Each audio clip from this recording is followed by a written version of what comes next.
What is going on, guys, and welcome to the return of the BPL show. We are here live with Lyle, Ramos and 12. His link will be in the description. There'll be various guests as we go through the multiple episodes that we're going to have this season. I'll go through not the rules, but the details of this series in a minute. And yeah, Lyle, do you want to introduce yourself?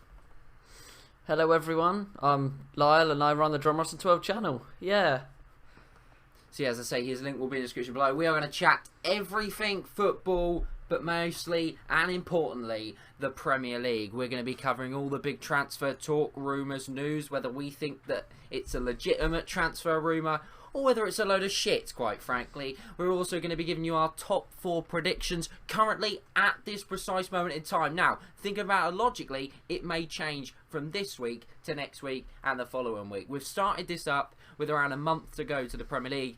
And news for any fantasy football Premier League fans out there, the new fantasy football thing, so you can select your squad, is live at the moment. I'll put the link in the description below if you want to go set up your fantasy football team. And remember, you can tweak it, you can change it as much as you want until I think the 8th Saturday, August, when it all starts. So just bear that in mind, 100 million. I won't talk too much about that, but probably a little bit more next week, where I'll probably show you the squad that I've got at the moment. But anyway, we're going to get straight into the first topic. We've got some topic written down. It has been a big week, and I think we're going to start with, for me, the 2 transfers that seem to be dominating this window so far. Lyle, you're obviously a Man United fan.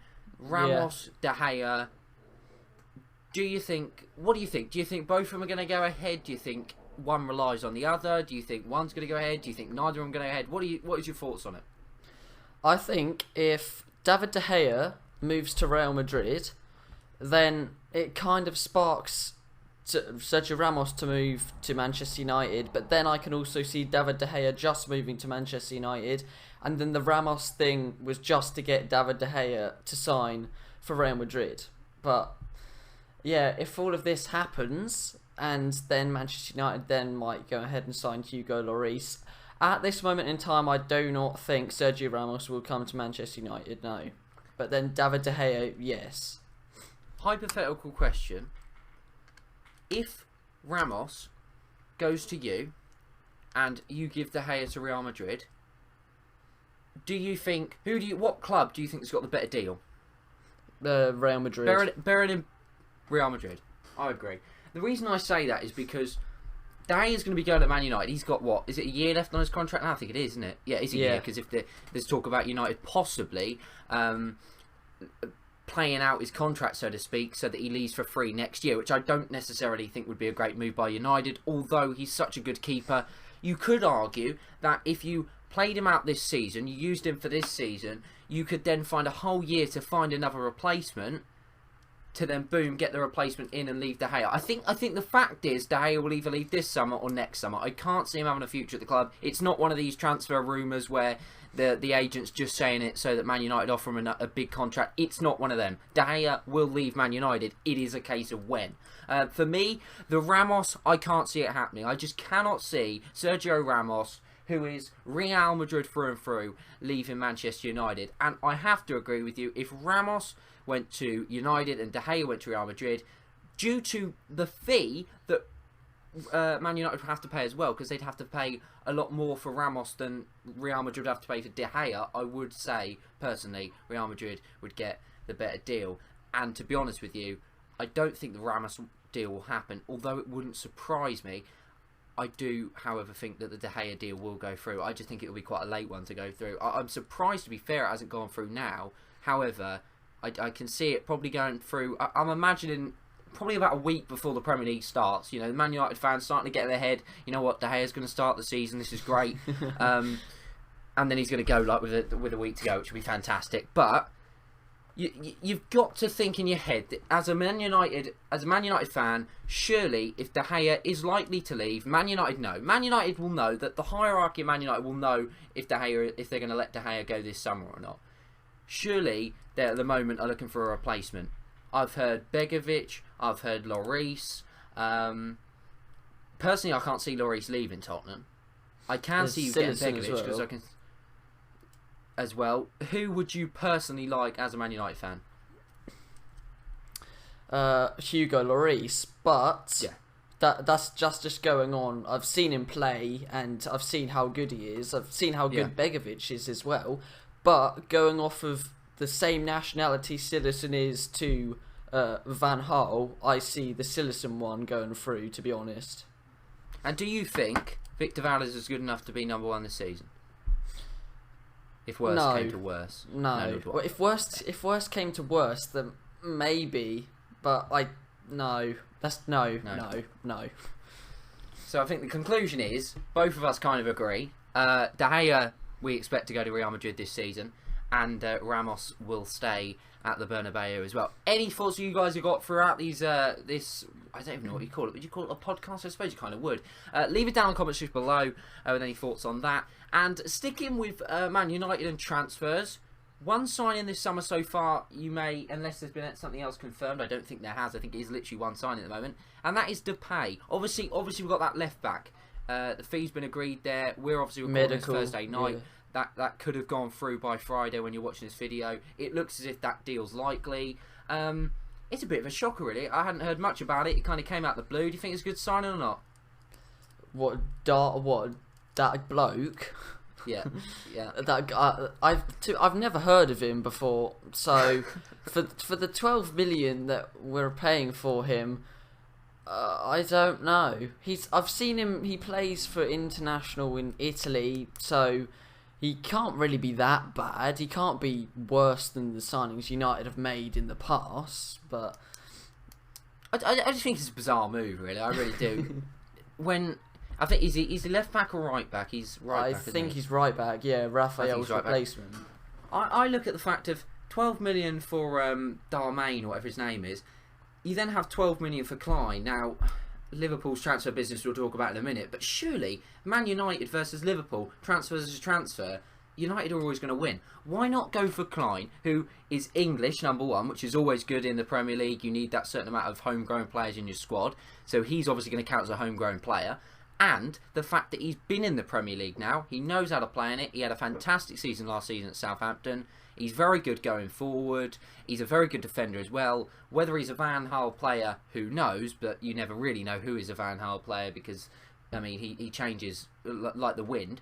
But essentially, for me, surely there were some better options for that same sort of fee.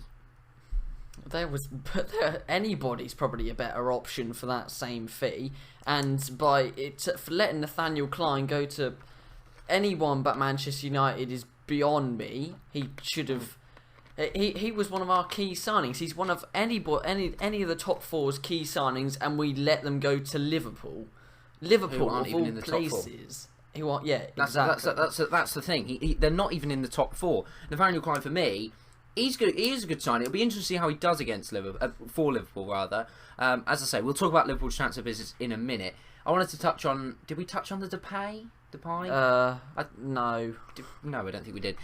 So obviously he signed. I think it was 32 million, which sounds a steep fee, to say the least. Personally, however, it seems as if you're going to get some money from the Van Persie deal. Obviously, Man United have the financial capacity to pretty much sign anybody on the planet, as we know, and not really have to do a Chelsea where you have to kind of not obviously if Ramos has the financial means to do it, but obviously financial fair play we'd struggle, whereas you wouldn't because you know how that all works. But do you think the fee was too high? How well or how bad do you think Depay is as a sign-in, and just really how do you think he'll do? I think the fee is too much, but as shown in the last couple of signings Van Gaal's made, most of the fees have been too much. I think he has proven himself in the last seasons. What he got, like Player of the Season or something like that. But that's not with all of the teams like Chelsea, Man City and that. If he can prove himself against them, I think he will be an all-round good signing, and therefore proved himself for the amount of money that we had to pay for him, and that he's Dutch as well. So that's probably a key way, once again, why we signed him. And for the amount of money, I don't know. I mean, he's young. He's promising. He's a good player. He's scored some fantastic goals. He's doing it in the Dutch league.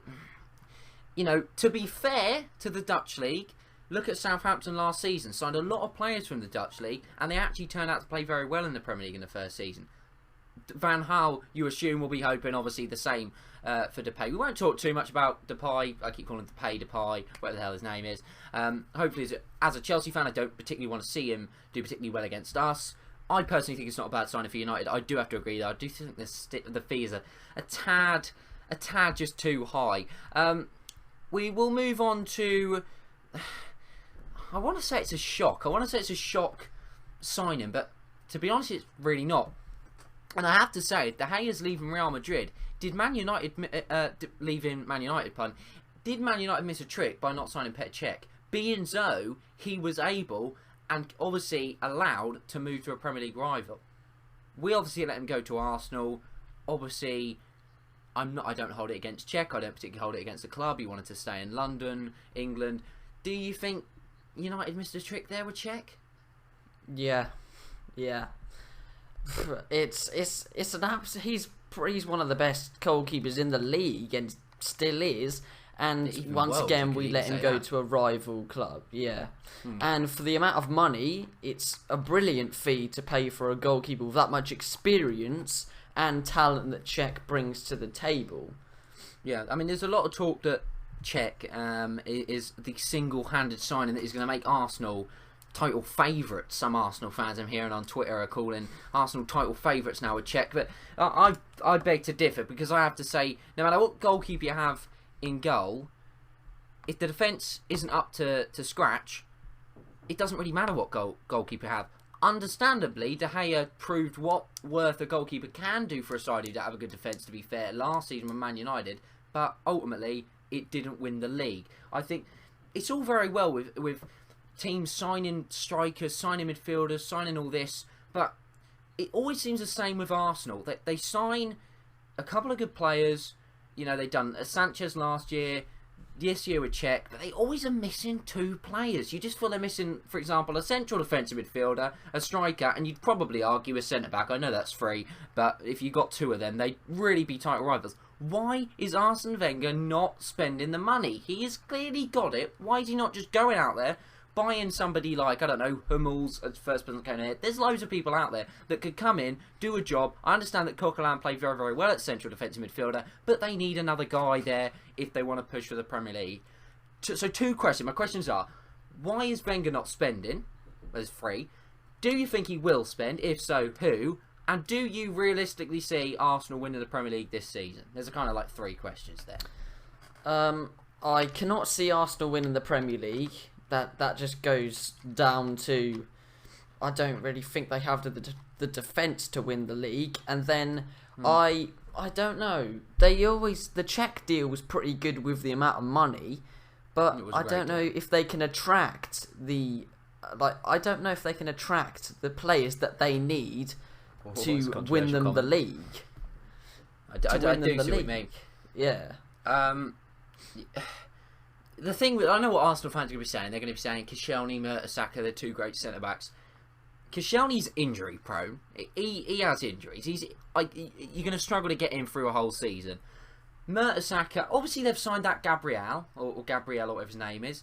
He seems a good player. He seems like he's going to do the job. But for me, Mertesacker, if a good striker is going to exploit him because of how slow he is. I know it's not FIFA, but at the same time, he is so slow that it is easy enough to exploit that. He's a fantastic header of the ball. I don't want to talk too much about Arsenal. For me, they'll be close this year, probably as close as they've been in a few years, but I don't think they'll be close enough. Quickly talk about Liverpool's transfer business then. They have splashed the cash once again. And obviously we need to talk about Sterling, and we'll get onto that as well. But they've splashed the cash. They've signed, 6 players now? I'm going to quickly check. I think it's 7. Yeah, I think it's 7 as well. What do you think of their transfer activity? They've got the deals done early, which... Oh, and I've just read something updated on Transfer Centre. We'll go back to Liverpool in a second. 10 million for Evans. That's what Man United has slapped the fee on. West Brom are obviously targeting him according to the Mirror. Would you let him go for 10 million, Johnny Evans? 10 million? That seems a bit steep to that. Absolutely. That's a bit steep. Extortionate fee.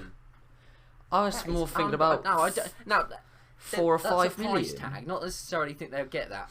I think you'd let him go for anything kind of higher than about 5 million, really. So anyway, I just thought I'd bring that in. That kind of made me laugh. But yeah, as for Liverpool, they've obviously signed Roberto Firmino, Danny Ings, James Milner. Why can I not find the Liverpool transfers? It's really going to bloody piss me off. Bogdan, probably their signing of the summer. They've signed some decent players. Obviously Klein as well. So yeah, back to the question I asked. What do you think of their transfer business so far? Roberto Firmino, yes, he's brilliant young prospect. 29 million, I do not agree with at all. I think it's too much money. Nor do I. Same thing with Memphis Depay, really. And also with the James Milner thing, I think, what was it, in the 20s million as well? That's too much. Yes. No, that was free. That was a free. I thought it was money. Well, James Milner, I think, is a good player. No, I think Milner's a great signing. I can't breathe because you thought it was 20 million. I think it was a great signing.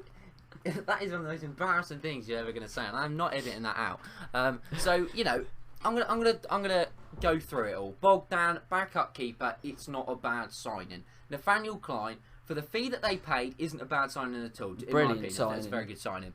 Firmino.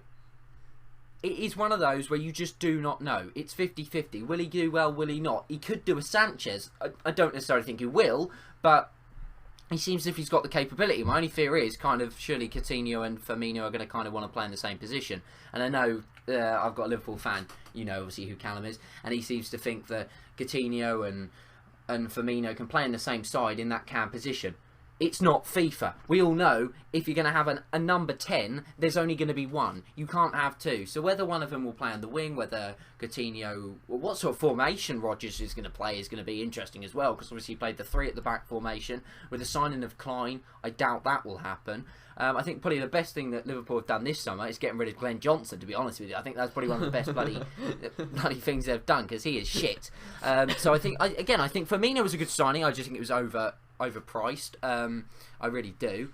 But Liverpool done that last year with the likes of Adam Lallana.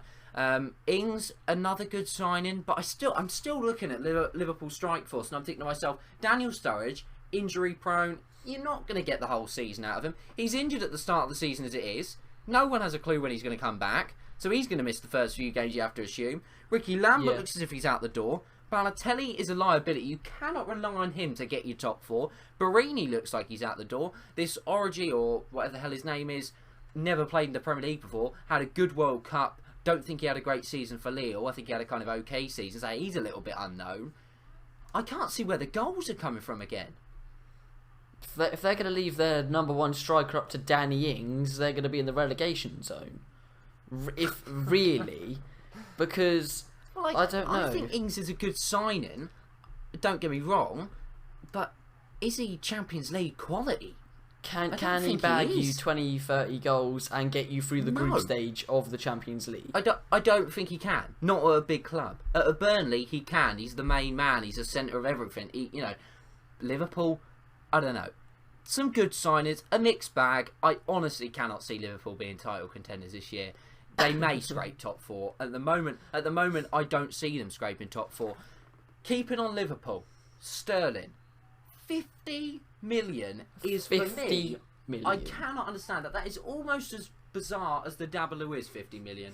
It is absolutely unbelievable. And if Manchester City are going to pay 50 million for Sterling, well, I can't understand it. I know he's English. He's only got 2 years left on his contract. How on earth have they come to this idea of 50 million? It's quite clear Manchester City, I think, are gonna accept it, because Sterling's missing training. What is wrong with Pellegrini? Seriously, he must see something in him that we don't. I don't know what he sees in him. I think he's the only person that does, because I mean he's young, as we say, he's very promising. But 50 million, a 50 million pound price tag on a guy who's quite obviously attracted to money at 20 years of age, which obviously everybody is at 20, you can't blame him. But a 50 million pound price tag looming over his head when he's playing for Manchester City next season, that is a tall order for any player. You see what he'd done to Torres, went to Liverpool to Chelsea, £50 million price tag on. I know you could say stars of football, but look what it does to him. How many times do you see a player that goes for a ridiculous fee? You could even argue Angel Di Maria. Fantastic at Real Madrid, went to Man United. What happened? Some will say it's a style, some will say it's this. I've got a theory. You slap a huge price tag. Even you could say Bale. You slap a huge price tag. There's so much pressure on that player to do well. As soon as they start having poor games, supporters are getting on the back of them, and then it all falls apart. Sterling, for England, I want to see him obviously do well, so I want to see him do well at a club.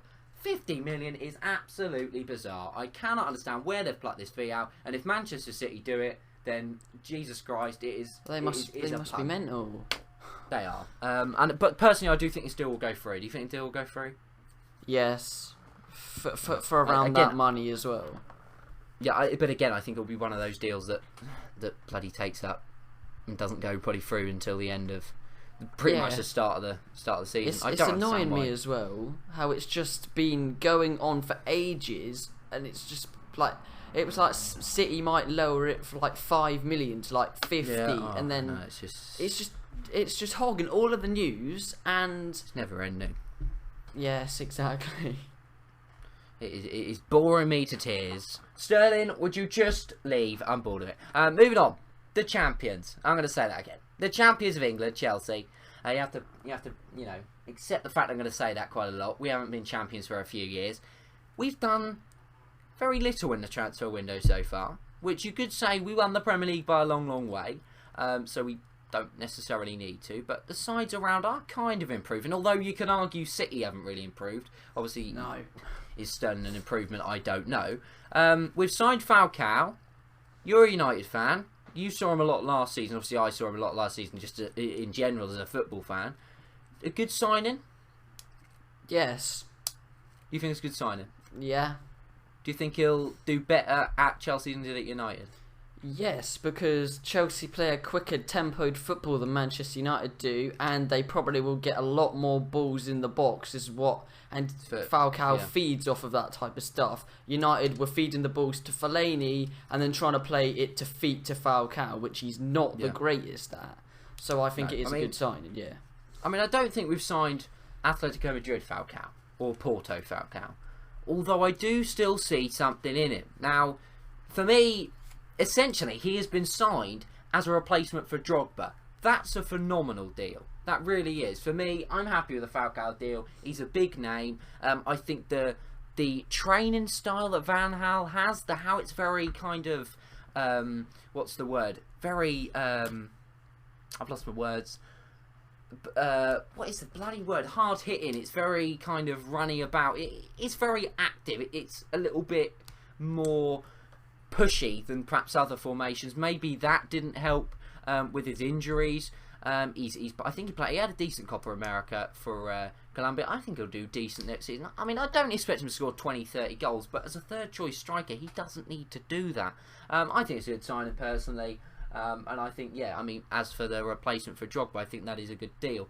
We've obviously signed, we're trying to sign them two Brazilian players. I'm not going to talk too much about them. I think they'll both go out on loan.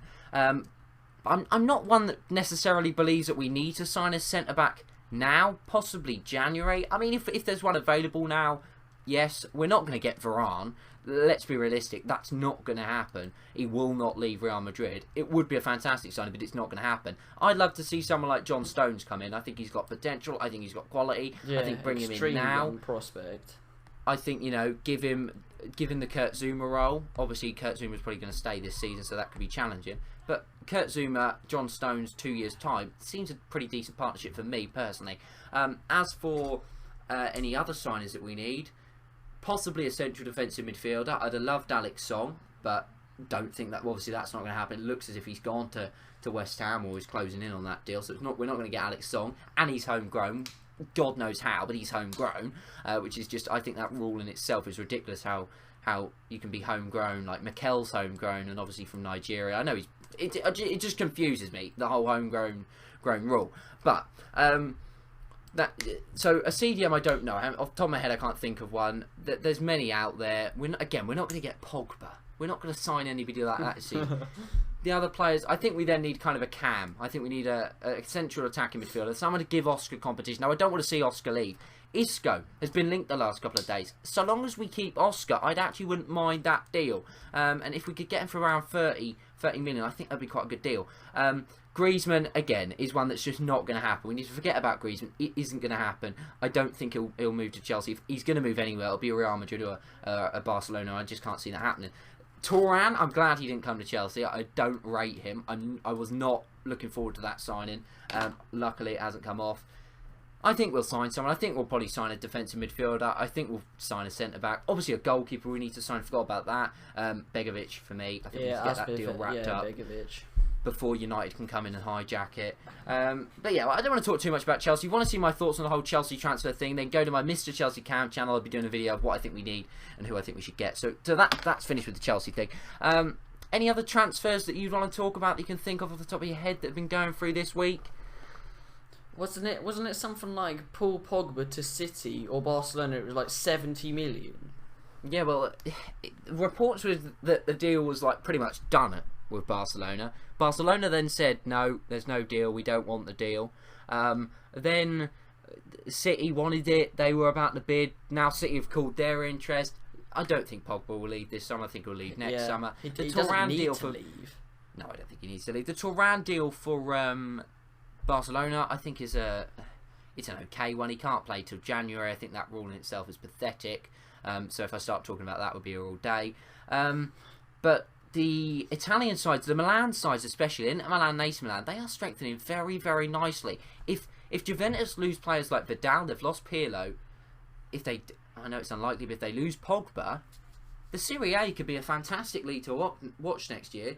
For a title race. Whether AC Milan and Inter Milan are going to be anywhere near it, I don't know. But it seems as if Juventus are weakening and the other teams around them are getting ever so slightly better. Perhaps, obviously, that would be nice to see that league will come together. I still expect Juventus to leave, but I personally think AC Milan and Inter Milan have done some good business this summer. Yeah. Moving on then to the Leicester manager. They sacked Nigel Pearson. You have to say it's surely got something to do with his son obviously being sacked from there. We all know what happened there. We're not going to go into details with that. Number one, because I don't want to. Number two, because you all know about it. And obviously, whenever a manager's sacked, there are hundreds of millions of names that are linked with them. I think the favourite at the moment, which is surprising for me, but is Gus Hiddink. I think the second favourite's Neil Lennon. I think third favourite is in fact what's that? Claudio Rene. I cannot speak today. The former Chelsea manager. Who do you think the best option would be for Leicester? Probably Neil Lennon, to be honest. Yeah. I think he'd do a good job at Leicester. Well, see, now I'm looking on the betting sites, and it all seems to change. Gus Hiddink is flown out. He's a complete and utter outsider now. Neil Lennon's third favourite, 9-2 with Sky Bet. If you know what betting's like, you'll understand what I mean by that. If you don't, then 9-2's it's not too bad. Still, you'd say relatively unlikely. Bob Bradley is favourite for the job. And then we've got someone called Predrag Rad. I don't know who they are. Quite simply, Jurgen Klopp out for 25. I have to agree. I think Lennon would be a decent shout. Gus Hiddink would be a fantastic shout. Don't think that's likely. Former Chelsea manager, I think that would be a good one and all. Who knows who they're going to get? But I think it's a bad move really to get rid of Nigel Pearson. He kept him up last year. It is a bit of a pathetic thing for me. RVP, he's left Man United. Arguably the main player who won you the Premier League, not last season, not the season before, the season before that. Upset, or do you think it was the right time for him to go? I think it was the right time for him to go, to be honest, because he was getting injured quite a lot. He wasn't really getting played and not really scoring. I think it was time for him to leave, to be honest. And with Nani and Dirk Kuyt both being at Fenerbahce, they probably persuaded him to move, to be honest. To move, yeah. Yeah. I mean, I expected the whole RVP and Van Gaal thing to go a lot better than it has. They're, Dutch. You thought it was the perfect fit. It just doesn't seem to work. I think Van Persie had that great season, and since that good season for United, the season where he virtually won you the Premier League on his own, he really hasn't been the same. So I agree. I think it is the right time for him to move. It's obviously a shame for the Premier League. They're losing a top quality striker, but at the same time, I think it is his right time to go. Now, we are coming up towards the end of this episode because we are 30 minutes into it. We've once again spoke like bloody video. Lyle, you'll probably be back next week, hopefully. Up to you, obviously. I hope so. Fucking hated the experience. Before we go, though, I quickly just want to say about West Ham.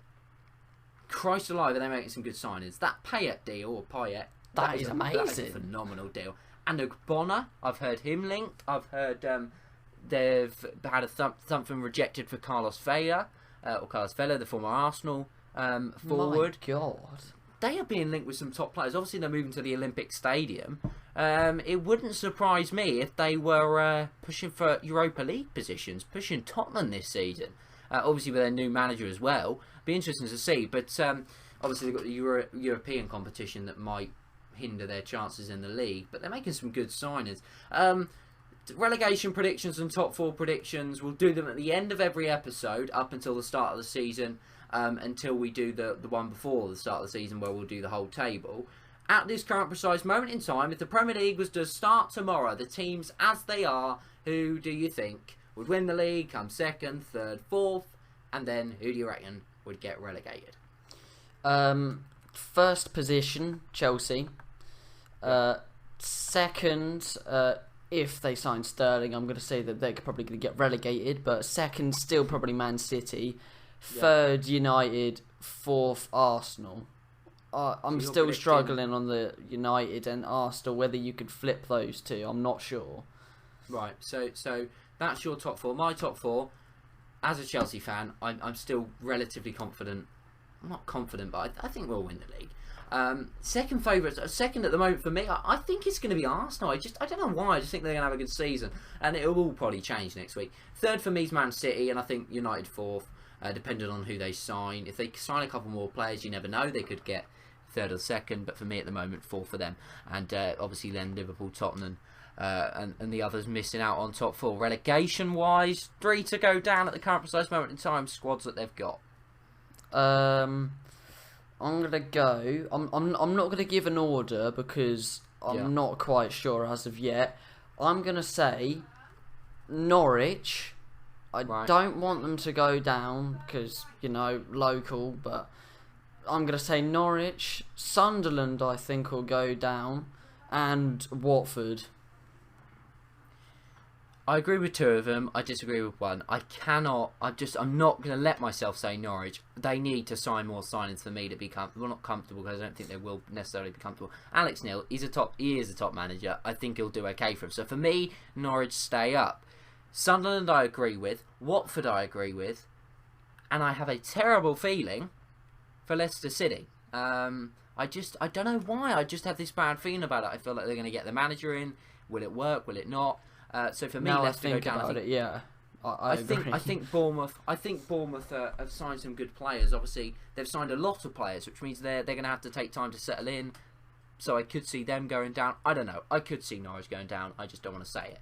But that is essentially it for this episode, of the first episode of the BPL show. I hope you have enjoyed it. If you're watching us on the Mr. Footy Cam channel, then you'll probably see me and Lyle hear us next week. We might even get Harry on next week. That'll be fun, to say the least.